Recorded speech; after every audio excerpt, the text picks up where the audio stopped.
I'm Stephen John Drew from Better Podcasting, a podcast about podcasting, part of the Gonna Geek Network. Just like the show you're checking out now. Shows on the network are individually owned, and opinions expressed may not reflect others. Find fantastic geeky shows at GonnaGeekNetwork.com.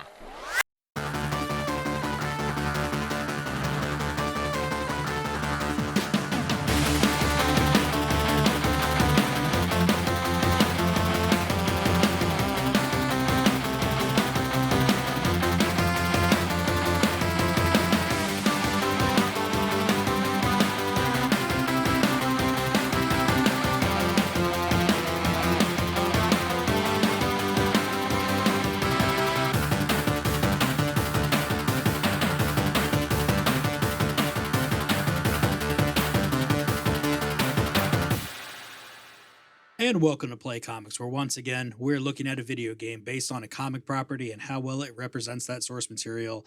And today, I am here with Dr. Queso de la Muerte. You might think that we're looking at a Spanish comic of some kind, but no, we're not. We're looking at one of those weird Franco-Belgian ones. And today, it's Lucky Luke. Queso, how are you today? I'm good.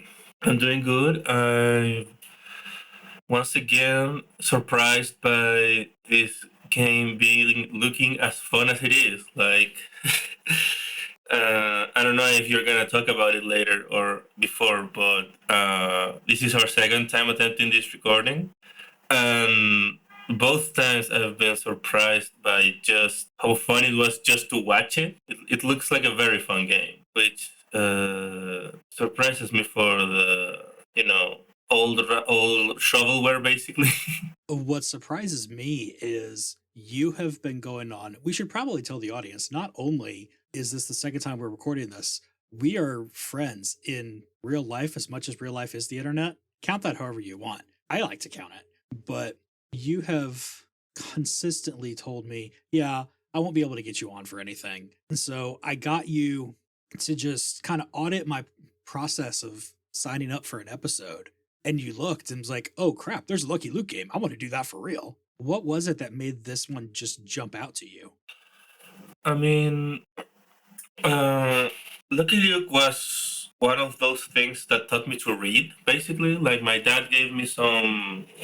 We had some old. My dad had some Lucky Luke comics in Spanish, and he gave them to me once, so I could practice my reading. And so there's sort of one of the first things I ever read was The Inheritance of Rantanplan, one of the Lucky Luke comics. So to me, it's very much a part of my childhood and of comics to me, which I eventually also got like into American comics. But my dad went to a French school, the French Allegiance school. Lighting the torch of French culture across the world is their motto, or bringing the light of French culture across the world, something like that. But so he had some in French also. Like, he read the originals in French and then got some in Spanish for us, for his kids. So I have a strong affection for Lucky Luke and Asterix and Tintin and Tintin. I think I always said Tintin, but maybe it's Tintin. Huh? I never heard about that before. And yeah, Goscinny and Uderzo. That's just really cool, both from the aspect of getting into it from your dad, but also just a comic that is from completely outside of everything that would be around, like where you were and stuff. I know, like, for me, I didn't even know Lucky Luke existed outside of my wife telling me that he was a character in some of her French textbooks. That's fun. Like, I had seen Tintin cartoons and I had seen Asterix stuff around. Like, I hadn't read it, but I knew it was a thing. But Lucky Luke was just this cowboy that I had maybe seen a picture or two of, and that was it. Mm-hmm. Yeah, that's funny.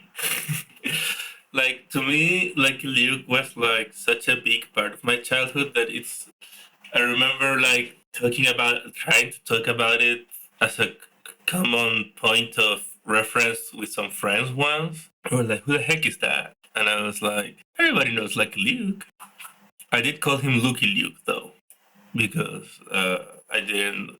To me, Lucky was just his name. So it was like Lucky Luke. I think that might be about how Kaylee says it too, though. So maybe you were just randomly doing it more French and not realizing it. Could be. What's not quite so funny, though, is some of the comic history side of things. I mean, this is an old comic, goes back to the 60s and 70s. So you've definitely got some stuff that doesn't age very well in here. Oh yeah, like I said, my first was the Inheritance of Rantanplan, and that has some. I think I showed you last time. That has some incredibly racist caricatures of Chinese people. I haven't. I did of Native Americans also. Like, I think Native Americans are usually handled a little better than the Chinese people, like less caricature. I mean, they're at least not made to look stupid all the time. Oh yeah, no, there's more. It's more like noble savages than and are some, but they're more like simple wilds people, which is still racist, but not quite as as humiliatingly incompetent as the Chinese are made to look in at least in the ones I've read so far. And I certainly haven't read anything. I'm sure that there's tons of other groups that get roughly the same treatment. I don't remember any. Just from the combination of when they came out to Europe has some really weird morals, especially back then, of how they can depict people and stuff and get away with it. Yes. And yay colonialism, I guess. And the French are weirdly racist. They're not even regular racist. They're French racist, which is like a whole other thing. French racist, man. That is definitely not a phrase I woke up expecting to hear today, despite the fact that I did remember we were talking about this. No, yeah, but yeah, obviously when I was like 6, I didn't realize there was racism going on there, but and I haven't really read them recently, so all my knowledge of the racism is in retrospect. So I probably missed some stuff. Like even then, though, I remember being like, I think I remember it wasn't in Lucky Luke. I think it was in Tintin, but I remember thinking like, these black people don't look like people. They look like something else. Like I had seen black people in real life, so I knew they didn't look like that. So but yeah, French Belgian comics are weirdly racist and just a stereotype of racist in many cases. Yeah, I was reading this at lunch, and there's two main places I go for lunch. One of them, I tend to sit backed up against a wall. So I read them there. Like I was watching to make sure people weren't walking past me because they do have to walk past me for something. And it was fine. The other place, I mean, I'm just kind of out at the open at the bar, and I did not read these out at the bar. That's probably reasonable. Probably very, very reasonable, actually. Which sucks because just from a story aspect, everything is, I mean, outside of the racism that we've already talked about, everything else is pretty fun, pretty well done, pretty self-contained too. Yeah, so you can grab just whatever story you feel like. Yeah, I think there's only like a couple. I think there's a couple two-parters of Lucky Luke, if I remember correctly. And there's a little continuity, very little, especially with the Dalton brothers. Those get a couple follow-up stories sometimes, but they're mostly super self-contained and fun and funny, and the cartooning is great in these. Like the drawings and the storytelling and the especially in Lucky Luke, I like how they do a lot of stuff that I didn't catch until very later. Like there's a scene when in the Billy the Kid comic where where Billy the Kid says, "I am one of the fastest guns in the West. So he says he does he takes a candy in his hand and then he says, I drop it, and before it reaches the ground, I draw. And then Lucky Luke says, in like a series of like 6 panels. Yeah, well, I take the candy, I drop it, I draw, I put it back, I holster, I grab the candy, I eat it. It's clear. Nice. And it's all done in a way that I didn't get it at first because it's very subtle in a way, but like the way he has to do all of that is so quickly to do that before a candy drops straight down. So, and it's made to look like Lucky Luke is just out of this world of fast, basically. And for anybody who doesn't know, Lucky Luke is a really, really, really good with his gun. He is really fast. He is really accurate. Yes, he's very fast, very accurate, and packs a wallop of a punch also, which will come into play later in the video game also. And of course, he has his animal sidekick, Jolly Jumper the horse. Jolly Jumper the horse, not Jolly Rancher, which I sometimes confuse them with. They're both fun in different ways, unless you'd like to eat horse, in which case, tell me what it tastes like, because I'm kind of curious. They used to make jerky out of that, didn't they? Not over here. Really? Horse jerky? For some No? reason, Americans don't like to eat horses. Huh. I mean, we don't eat horses anymore, but horse jerky was like a thing. But anyway, Jolly Jumper is he's your basic animal sidekick. He makes his animal faces. He doesn't talk a lot. And he can communicate with Lucky Luke with words, sometimes. I think only with Lucky Luke, but I don't really remember him talking. Oh, I'm with Rantanplan, with the dog. They also talk, I believe. And I always just read it as they all knew themselves well enough that he could just understand the faces, which I can do with my cat. I'm sure you can do with your dog. Yeah, I can read Luna's faces. Right, Luna? Oh, she's so cute. She wants to go to bed. Lucky Luke faster than his own shadow. That always tickled me. The whole he's literally faster than his shadow can catch up with him, which I think makes him faster than light, actually. We're going to contemplate just how that is going to completely break the quantum space-time continuum and lots of other science things that I can mash into a single thing. I'll drop some promos for a few other things.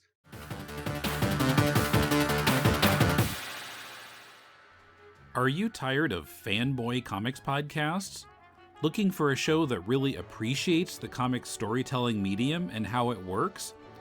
A show that looks at comics from any genre and anywhere in the world, comparing the storytelling techniques of different creators in different comics cultures, with manga, newspaper strips, European comics, and more, discussed alongside mainstream US comics. A show that includes talks with well-known creators like James Robinson and Dan Jurgens, and with less famous creators that you really should know. And hey, we'll even critique your comic. If you're looking for that show, then you're looking for Deconstructing Comics, and it's right here at deconstructingcomics.com. Also available in iTunes and on Stitcher. This is Tim saying check out our show on Wednesdays. That's Deconstructing Comics. All right, so what is bringing us here today is this 1999 Game Boy Color game made and developed and everything by Infogrames, because making these licensed games is just what Infogrames does. They also made the Spy Fox, the third Spy Fox games, which I don't think is licensed, but I remember playing it. I remember Infogrames being a thing there. That's all I know about them. They've made a ton of the Dragon Ball Z games. They've done North and South and Smurf games, which are both other Franco-Belgian comics. Like, to me, they are the Lucky Luke developers and the Spy Fox 3 developers, and that's about it. That's all I know about them. But the basic plot of this game is the Dalton brothers did something. Lucky Luke has to stop them. No. Come on, dude. The plot of this game is there was a jailbreak, a massive jailbreak, and Jesse James, Billy the Kid, Pat Poker, and the Dalton brothers all escaped. And now Lucky Luke has to round them all up. I'm so sorry. I've sold it short. I've looked at so many games lately that are just the super basic plot. No, I get it. Like I literally finished watching the playthrough like 5 minutes before we started recording, so it's fresh in my mind. And I think it's very funny because, well, we'll get into it later, but at the end there's a massive tornado that destroys the jail, and then he has to round them up again. Well, yeah, you have to artificially inflate the length of your game. Mm-hmm. At a last stage where you can do all the boss fights in a row. Okay, I do want to mention on the video that I watched of the playthrough of this game. It says the description says it's a platformer game where you control some cowboy who has to recapture all the bad bandits in the Old West, and that tickled me a little bit that the person who uploaded the game has no idea who Lucky Luke is. Apparently, he's just some cowboy. Wow. Apparently, they were uploading like a bunch of like every video game for the Game Boy Color of long play of them. So, and this was just one of them. So he's just some cowboy who has to recapture all the bad bandits in the Old West. The game starts with him getting a telegram telling him about the jailbreak. And I just wanted to mention that it's funny that I think I mostly know about telegrams because of these comics, like the telegram, not gimmick, but like the telegram trope. Because Tintin and Lucky Luke both used telegrams a lot to communicate, which I think was mostly a thing in early 20th century. Probably here also. Like I know my great grandfather came to Chile with the telegraph. He was a British engineer who brought the telegram over to America, and then went to South America, like building the telegram all the way across, or not across, like through. What's across but for up and down? I'd probably go with through. Okay. He went through America, through Central America, into North South America, got to Chile, said, "Oh, this place is nice," married a woman here. So telegrams are a big part of my history, and so I get a little kick every time I see them in these comics. When did telegrams stop being a thing? Do you know? Like over there? Definitely by the time I was born. Yeah. I'm wondering if it's like World War II around there, I guess. I don't know. Holy crap. Huh? Western Union seems to have stopped doing telegraphs in 2006. What? Yeah. Oh, wow. That's I guess, that's very surprising. I wouldn't have expected that to have lasted that long. Like, I assume that by the time Independence Day rolls out and they do telegrams as a plot point, I always assumed that was unrealistic because there weren't any lines left. But I guess there were. Yeah. Yeah, as much as you can trust the real quick Google results, it seems like British services stopped in the 80s. We stopped in 2006. And India stopped like 2013. India.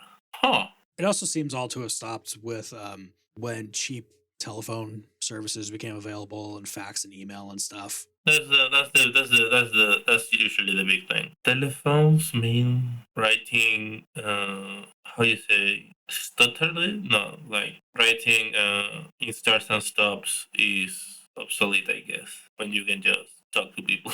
Plus, you don't have to worry about typos and spelling things, which is why I do a podcast and not a blog. I think you also didn't have to worry about typos and telegrams because they usually proofread your stuff. I don't think they did like because somebody has to type, so you type it in writing and then somebody else has to type it in Morse code. So I'm guessing they would catch any typos, or maybe they just read it literally as you send it. I don't actually know. I would hope they would check it because I spell things bad and make typos. Yeah, and it would be you didn't really make a lot of typos because they charge you by the letter. I do remember that, which is why they are very short. They are usually short and concise telegrams because they charge you by the letter. Anyway, let's put an end to play telegraphs, and we'll go back to play comics. Although that was really interesting, and I liked it, and it's definitely staying in. Okay, if you say so. I did notice this time that he has white gloves in the game, which he doesn't in the comics, which is a little weird because his face is colored normally, but he has white gloves, which I don't think he's ever worn in the comic books. I definitely never noticed him wearing any. I know a lot of times characters in games will wear gloves just because then they can animate things a little bit easier. So it's probably something to do with that.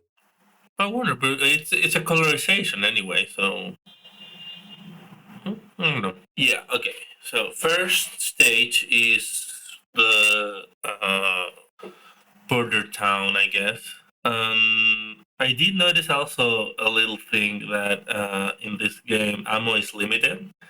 Like a couple times throughout the playthrough, he runs out of ammo and has to punch people, which is a plot point in many times in the comic books. That Lucky Luke runs out of ammo because he has a 6-shooter, so he can only do 6 shots in a row before running out of ammo.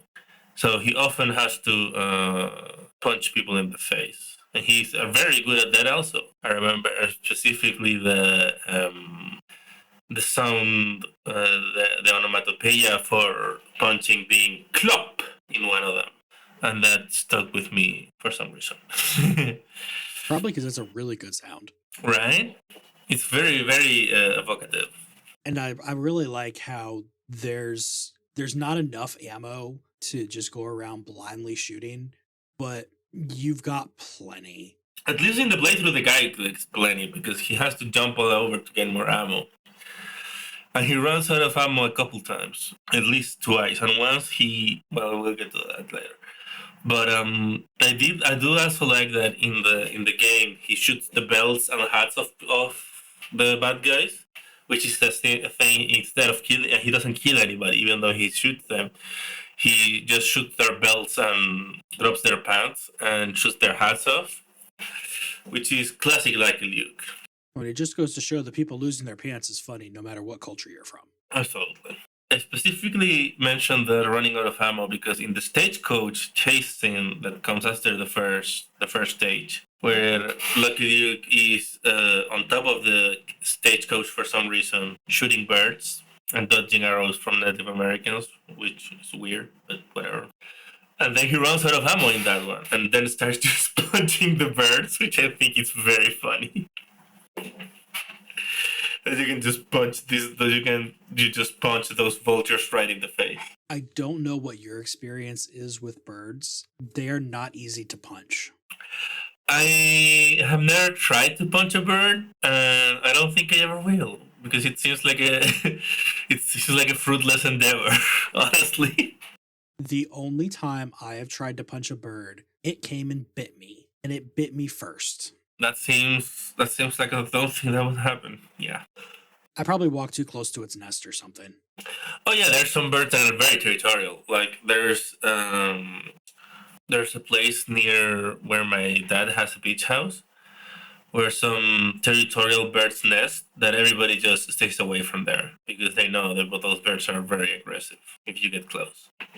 There's like how you say chicheriazo, like a place where a house would be, but there's nothing. Like an empty lot. Yes, there's like an empty lot overgrown with grass and stuff.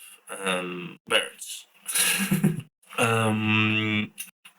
I want to once again say that if he had just stayed in the stagecoach instead of riding on the stagecoach as he does in the game, he wouldn't have had any problems with either with the birds or the signs that he has to jump over and duck under. Because if he was inside the stagecoach like you're supposed to, he wouldn't have had any of those problems in that whole scene. So I think Lucky Luke is maybe not the best at riding stagecoaches. We don't want to victim blame here, but it is kind of his fault. Yeah. Okay, so there's also a thing I noticed that made me chuckle a bit. That is that there's basically like three types of bad guys in this game, which is like the ones that are just standing there, the ones that come out of doors, and the ones that pop out of barrels. And the ones that pop out of barrels and the ones that come out of doors are respawn after you kill them, which made me chuckle when I noticed that not after you kill them, after you defeat them, I guess. It's like Liu Kid doesn't kill people. But after you defeat one of the guys in the barrel, then another guy pops out, which means there were at least two guys inside that barrel. It's just a black hole of people inside a barrel, and okay, we just broke the space-time continuum again. I'm just imagining like just them one guy squeezing there and being like, "Are you done yet?"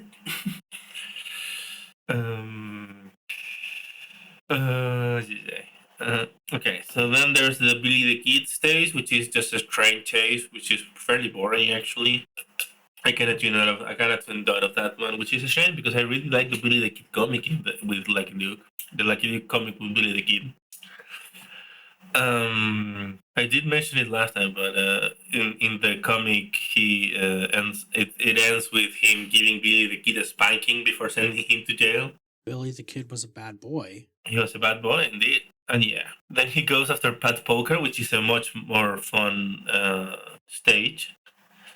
I did want to mention that there's based that in this game they chose 4 people, or not 4 people, but 4 villains basically, which is Jesse James, Billy the Kid, Pat Poker, and the Dalton brothers. Which is funny because that's 2 real guys and 2 fake groups of guys, and that because Billy the Kid and Jesse James were both real people who actually existed in the West, and Pat Poker and the Dalton brothers were not. Oh yeah, it is funny though because like I did write it down at the end, but Jesse James ends up in jail in this one, which famously he doesn't in real life. He is assassinated by the coward Robert Ford, so that also gave me a bit of a chuckle.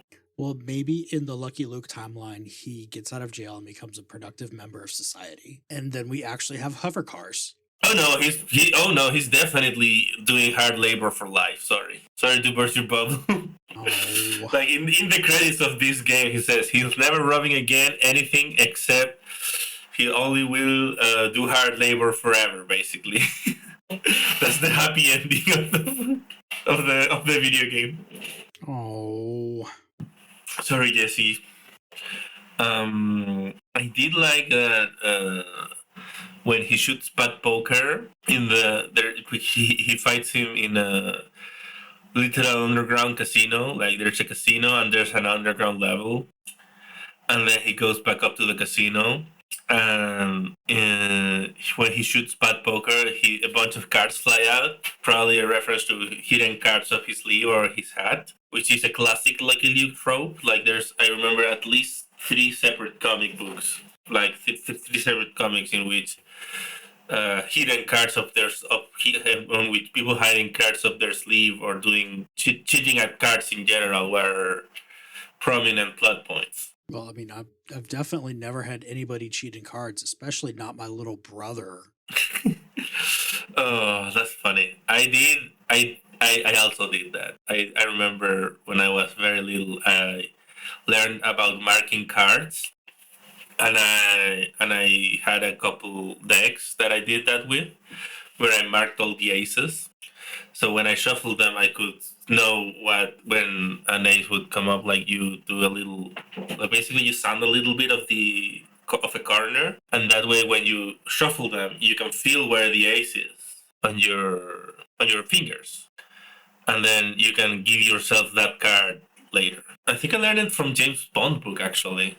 I had a deck that was designed to do magic tricks. Oh, that's cool. They did that. So they did it with all the cards, and the idea with the trick was you take the card that you wanted to find and flip it upside down so that there's that bigger edge poking out. Right. Oh, that's cool. That's cool. I remember learning about it from the Moonraker book, My dad had it in. I think it was a Spanish version, actually. Now that I think about it, did I read that in Spanish or in English? I don't remember. Being bilingual is weird sometimes. I think it was in Spanish though. Damn. Okay. Reading James Bond in Spanish feels weird. Like James Bond should not be speaking Spanish. Back to the game though. After defeating Billy the Kid and Jesse James on Pat Poker, he goes after the Dalton brothers, which are the fun ones. And of course, they are the main villains of the game, the final boss, because they just have to be better than Jesse James and Billy the Kid, right? I mean, they are more fun than them. I don't know if they're better than them at anything. Particularly, I did want to point out that Averill and Joe are the two Daltons with personalities in the comic. Jack and William are basically interchangeable, and Averill and Joe are the oldest and the youngest, and the tallest and the shortest also, because they are a sliding scale of shortness. And Averill is the dumb one, and Joe is the smart and angry one. Well, meanwhile, Jack and William are just there. It could really just be Joe and Averill, but they wanted to have four brothers for some reason. Well, sometimes you just need an extra warm body. True. He runs out of ammo again during one of the chases and punches people again. I did like the in the telegram where he gets the telegram saying Averill and Jack Dalton were cattle rustling, and then on his way to fight them, he has to outrun some cattle. So there's like little continuity bit there. He defeats Averill with, and I did notice that he defeats the first Dalton with the exact amount of ammo. Like he runs out of ammo right with as he wins, which I thought was very cute. Nice. Then he fights the other Dalton, and then William and Joe Dalton ransack the Cheyenne village. And I was like, damn, Dalton, why are you so problematic? Well, you've got to keep the tradition of the comics, I guess. Yeah, but at least they're bad guys, you know. And I think like the most problem. I don't know. Like I remember this game being more problematic, but there's like a couple scenes with Native Americans and not that much. Like for some reason in my memory of this game, I was like, oh yeah, they fight. He has to fight some Native Americans at some point. But then he had to fight like three guys that have like weird, maybe problematic masks.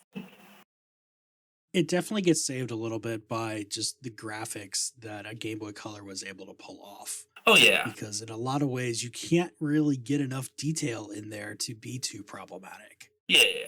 Like I think the most thing is that I don't know if the Cheyenne people use those kinds of masks. They think more like tiki masks, I think. But I don't actually, and from a cursory research I did before this podcast, like in the 5 minutes between finishing the game and starting recording, I did do a little bit of research on that just so to make sure. And it seems like the Cheyenne people usually use more animal-based masks for rituals rather than those like exaggerated features masks that are shown in the game. But other than that, it wasn't that horribly bad, I guess.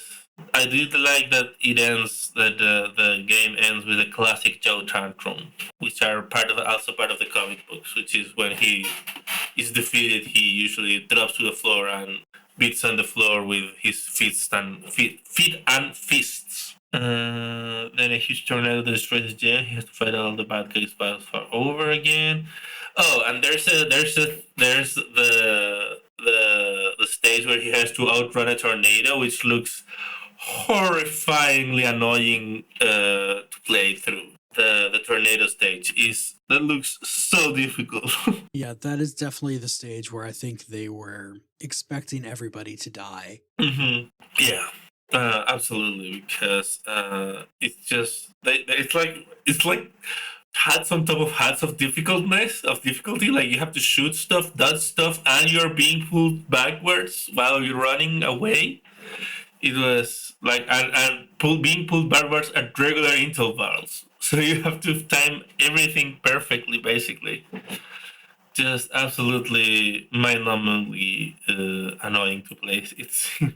Then at the actual jail stage, where the tornado destroyed, the prisoners throw the what do you call those footballs? Not footballs, but like the balls around the foot, like the heavy balls. Oh, the ball and chain. Ball and chain, yes, the ball and chains. I knew that wasn't football, but it's a ball on your foot, you know. Makes sense. Yeah, I think. And pickaxes because they all a classic Lucky Luke thing is that everybody does hard labor by breaking up rocks, basically. Which I don't know. Was that very common? Like I've seen it. I think I saw a movie where they did that also, and I was like, huh. I guess they did do that. Like just breaking up rocks as hard labor. I mean, it's at least common as a trope. I've seen it in so many things. Yeah, but was it a thing like in reality also? That part I'm not sure. Like, I don't know why they wouldn't have people be slightly productive. You were sentenced to breaking up rocks forever? I mean, maybe if you were trying to break through a mountain for a railroad or something, I don't know why anybody wouldn't take the chance to get free labor because, yay, capitalism. Yeah, but like in the Lucky Luke comics, they break the rocks like at the jail. They don't go to like a quarry or anything. They just like at the jail breaking rocks, like surrounded by guards and a wall. So like I don't really know what the deal is with that. I don't think that's very realistic, really, but it's a little funny to think about it. Like they just need those rocks destroyed.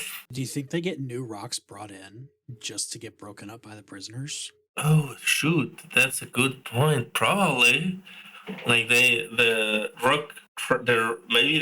like bring in big rocks so they can break up and then export little rocks. I don't know. At the jail stage, the Rantanplan, the dog, also makes a cameo where he hides the key, which is a classic bit in the comics that Rantanplan usually eats or hides the key to the Daltons' jail cell again, so they can't. They're supposed to go free, but they can't, or they have to find it so they can break free. Which I thought was also very funny. And I did notice, speaking of the Daltons' height difference, that Averell's and William's fight are essentially the same, but in one you have to crouch, and in the other one you have to jump over the bullets, because Averell is tall and William is short. That's a nice touch. Which I thought was a nice touch. And then it ends with and that's how it ends. And then it had roll credits, and I'm a poor lonesome cowboy, which is the song that Lucky Luke always sings at the end of his adventures. I'm a poor lonesome cowboy, and I'm a far, far way up, and I'm a long, long way away from home. Which I don't know what his home is actually. Huh? Where is Lucky Luke from? That is a good question. Never even thought about that. And then I don't remember seeing it. I don't remember it either. Like he's just like a wandering hero. He must have started somewhere, I guess, but I don't know. No way to find out, sadly. Nope. There's definitely not tons of comic source material that we could go look in, but we're just not going to right now. Or just Wikipedia. Yeah, that's too easy. Exactly. As we start to wrap everything up here, what do you think this game really gets right looking at Lucky Luke? I think it gets a lot right. I think it gets like the vibe of the Lucky Luke being an extremely capable fighter, and not killing is very important, which I thought was a nice touch. I thought it gets I think it doesn't quite get the villains' personalities that much away, but it's hard to do in a game like this, so I don't really mind it. Like I did particularly like the Joe tantrum when you defeat him. I think that was a very nice personality touch, and yeah, I like that the way he punches people is very, very comic booky. Also, very similar to the comic books. Like his stance is very much feels reminiscent of how he's drawn punching in the comics. And yeah, I think that the limited ammo is also a thing that I think harkens calls back to the comic where ammo being short is on the 6 shooter is a plot point several times. So yeah, I think for all in all, it's a fairly fun and good adaptation of the source material. And on top of all that, which are great things in themselves, the artwork that you can see in the game's manual, like if you haven't seen a Lucky Luke comic, just looking through the manual is Lucky Luke artwork that could be pulled straight from the comics. So, I mean, obviously in the game, there's only so much you can do. The design of the entire game, the characters, and even the how you say, not NPCs, but the minions, like the little bad guys you fight on your way to the boss fights. And the horses are all drawn in the same style of Lucky Luke, like are. It's very much. It's a very pretty to look at the video game. I think that's part of why it's so fun and easy to watch. The whole like I think the full playthrough is like an hour, and it just breezes through for me every time. Like both times I've seen it because it's very easy to look at. Yeah.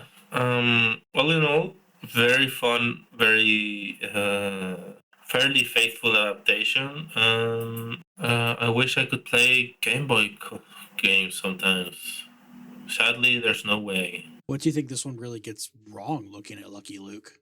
What it gets wrong, I think, is.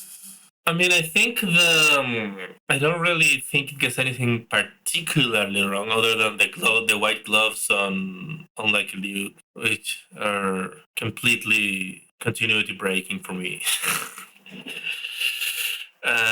Just kidding. No, I don't think it gets anything wrong per se. Trying to think. I do kind of wish there was more Jolly Jumper in the game, because he's kind of a more important character in most of the comics. So I think that's like the only thing it doesn't quite get right. But other than that, it's pretty fairly good. I don't think it gets anything like wrong about the comics. It's not nearly racist enough. Well, From an accuracy to the source material perspective, that is wrong. Also, that is something that I'm very happy that they're wrong about. I will say, in the comic where they talk to the anthropologists that are fine, there's a comic book where Lucky Luke has to escort a group of anthropologists to the what's it called, the Black Mountains, I think, where they want to do some studies on Native Americans. And they are like nephrologists. No, not nephrologists. What's the one with the head size? Oh, phrenology. Phrenologists. That's it. Not nephrologists. It was close. Yeah, but there's like a phrenologist there, and they are portrayed as basically cooks. Like they are like charlatans and not really that scientifically accurate, which I think is at least a saving grace of that particular line of story. If you knew somebody who wanted to get into Lucky Luke, would you give them this game in that first package for a primer course? Maybe like it's I would say if I don't know, like if I wanted them to get into Lucky Luke, I would probably say like just give them comics, but I wouldn't not give them like I would. I don't think I would like add it, but I wouldn't like take it out, you know? Like if somebody else put it in the package, I would be like, oh yeah, that makes sense. Yeah, this one is just so simple with everything. Like, if it's somebody our age, I would probably put this in no question because we're used to these kind of games. Mm-hmm. If it's somebody much younger, then I think that they would get caught up too much in kind of how slow the game is compared to how things are made now and everything. Because this is a well put together game. You have to have been playing when this came out. Oh yeah, no, this is absolutely a game that I would probably never be able to play nowadays because I'm so used to how fast-paced and actiony the games are played are. So in general, these shooting platformers are kind of tough to get into, sometimes for me at least. But and also like I said, the playthrough, this guy is doing like a speed run basically of the game, and it takes him an hour without dying any times. And I think I would probably die several times if I tried to play this. The good thing is it does a password save, so Yes. you don't have to worry about running out of lives. You can just reuse your password. Yeah, that's true. And finally, we need to give this game a secret ultimate villain. Which Muppet are you going to have be the secret ultimate villain for this game? Oh, is there a cowboy Muppet? I think there was. Wasn't there? There should be. There has to be. I can't think of who it is right now besides just Muppets dressing up as cowboys. Isn't there one? I think there's one. I'm picturing one, but I don't know it's his name. Otherwise, Sam the Eagle. He's like the classic villain. Like if I think of a Muppet villain, I think of Sam the Eagle. I'm done looking for cowboy Muppets because Sam the Eagle as the ultimate villain, I think, is just too perfect. Well, Dr. Queso, it has been great talking to you about all of this. If people want to hear more from you, where else can they find you around the internet? I guess if you wanna talk about talk wrestling or sometimes video game, mostly wrestling though, you can find me at Dr Queso de la Muerte at Blue Sky. In Blue Sky, just look for Dr. Queso de la Muerte in Blue Sky. I don't remember the entire thing. It's like .bluesky.app.com or something like that. Or .social maybe. I don't remember. It's Dr. Queso de la Muerte in Blue Sky. The important thing is that I will have a link to that down in the show notes because we don't remember what Blue Sky links are. Just click the link. Yes, do that. That's a good idea. As for where else you can find me, head on over to playcomics.com where there's links to all the social media things, which is Blue Sky and Threads, because that's where I am and that's where my home is, and I like my home. It's nice and safe, like a warm, fuzzy blanket. It's also heavy because I like those too. If you want to be on the show, then check out the list of things that I have linked down in the show notes to see what I'm looking to get booked the soonest. Those ones are the big priority. So if you see something on there, then let me know and we can try to make it happen. As long as you're not an evil axe murderer or anything. Although there are people I would like to have on the show, even less than an axe murderer. If you want to help support the show, unfortunately, hosting a podcast does cost money. So if you want to help support the show, then you can give me money and be like, Oh No Lit Class and Dan McMahon and give money through Patreon and stuff. Or you can just share the show with your friends or your enemies or random people out on the streets, or that guy at the bus stop that you keep seeing every day that always wears those cool shirts. Probably want to tell him about it. Don't forget that Play Comics is a part of the GonnaGeek.com network, home to such wonderful shows as Capes on the Couch, where I'm pretty sure that Anthony is stopping listening to these episodes before he gets to the end because he hasn't given me any crap for always mentioning Spider-Gwen. Hey, Anthony, Spider-Gwen. If you want to hear Carrington Martin and I talk about all those kids media things that we watched when we were younger and all those lessons we were supposed to learn from it, and then how we're supposed to completely forget about them, then check out the sporadic release schedule over at Sugar Spite and Everything Is Fine. They come out when we feel like getting them out, which is more like when we have time to get them out because we both have other projects, but this one is an important one, so we should probably get going more on those. Also, the person that did our art is giving me crap. Also, other people are giving me crap, so those need to come out more often. If you like the music that I'm really talking on top of right now, head on over to backingtrack.gg and check out all the great music over there. Maybe find something for your own project. But most of all, just grab a game, grab a stack of comics, and go find yourself a new favorite character.